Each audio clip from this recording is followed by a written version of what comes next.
This is Talk Business and Politics with Roby Brock. And welcome to the program. I'm Roby Brock. We are glad to have you with us. I am joined today by Chris Caldwell. He is the federal co-chair of the Delta Regional Authority. Welcome to the program. Roby, thanks for having me. Great to be back. Yeah. How long have you been in this position? I'm trying to... January will be 3 years. Okay. But the Delta Regional Authority is 20 years old this year. Correct. Let's talk about what's happened over the last 20 years. Give me just the perspective of what you think you've accomplished, what the DRA has accomplished. Well, I mean, 20 years is a long time. As you know, you celebrated your 20th year last year. Congratulations on that, belated. But, over the last 20 years, the agency has invested, over $250 million across, our four basic infrastructure portfolios that we have mandated by Congress, which is basic public infrastructure, transportation infrastructure, workforce development, and then small business development with an emphasis in entrepreneurialism. But the bulk of it is in the first two in the infrastructure categories. So I think that, it runs the gamut, but really and truly, when I look back at what we've done, and even here in the recent years, but the infrastructure packages that aid in tremendous economic development, and looking at those at the return for those communities, be it a large project like we just did here in Little Rock on the Zuber Road expansion with various state and federal partners to put together about $8 million of infrastructure enhancements that's in conjunction with $250 million in private capital coming in and over 1,500 jobs with 3 international companies, to expanding rail, the port in Helena, West Helena, that has been an ongoing project for the last 10, 15 years, that now see that port begin to fill up and businesses there expand. So at any point in time, there's a project where we can invest directly in the infrastructure of that community that directly relates to the enhancement of existing business and the growth, as I think is our biggest successes. What do you point to in terms of metrics? So if you go back 20 years and where the Delta region was, which it's multi-states, I think 7 states? 8 states, 252 counties and parishes. So what do you look at and say we have moved the needle on X?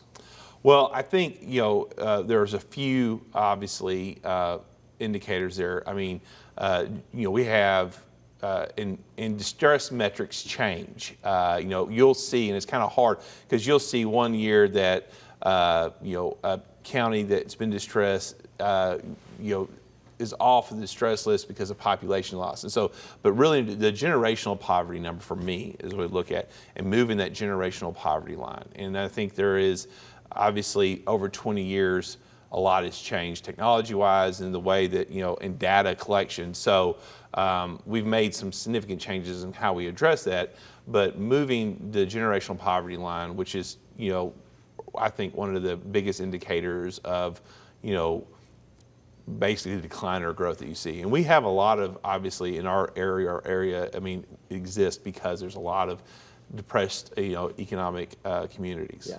Let's talk about one of the things that you focused on a lot in your tenure, and it's one of those pillars that you talked about, and that's workforce development. Been a lot of emphasis on that. I mean, a lot of your announcements seem to be tied to workforce development. That is a place where you can move the needle quickly. Tell me why that's been so important. Well, that was a priority of mine coming in because I saw, I've seen for many years, if you slap the word workforce development on it, it's a buzz catchphrase. But you couldn't ask anybody, what does that mean? And so if it's a religion, we're the sect of industry-driven workforce development, because what we've been able to do is focus on the specific industries and areas. And that's where you need to be focusing.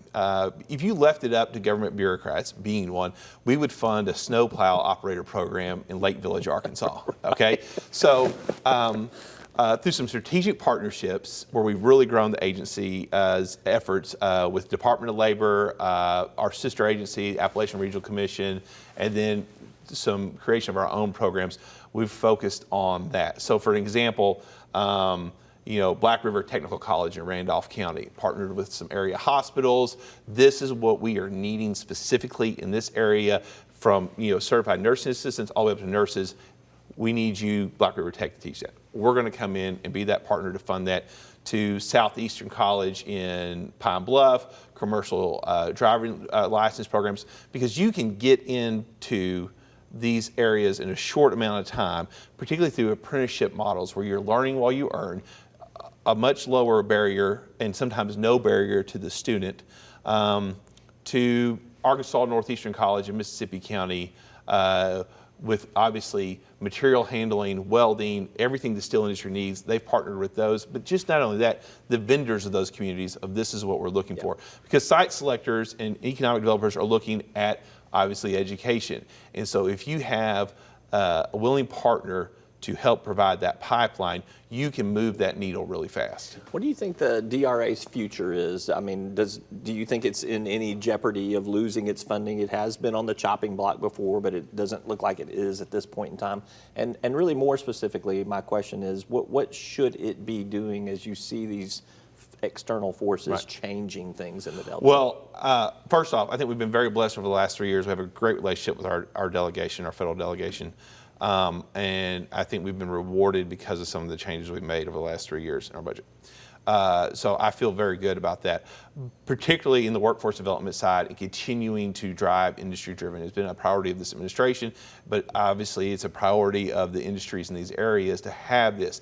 And so bridging this gap between private sector and public sector of helping to give you what you need, but also access to healthcare. We've grown tremendously in that field as well. We've had we'll be over 30 hospitals that we're in providing technical assistance through a strategic partnership we have with Health and Human Services, and as well as placing doctors in the Delta. We've grown that program where we're helping to provide specialists and general physicians for rural communities, but also growth in telemedicine and broadband.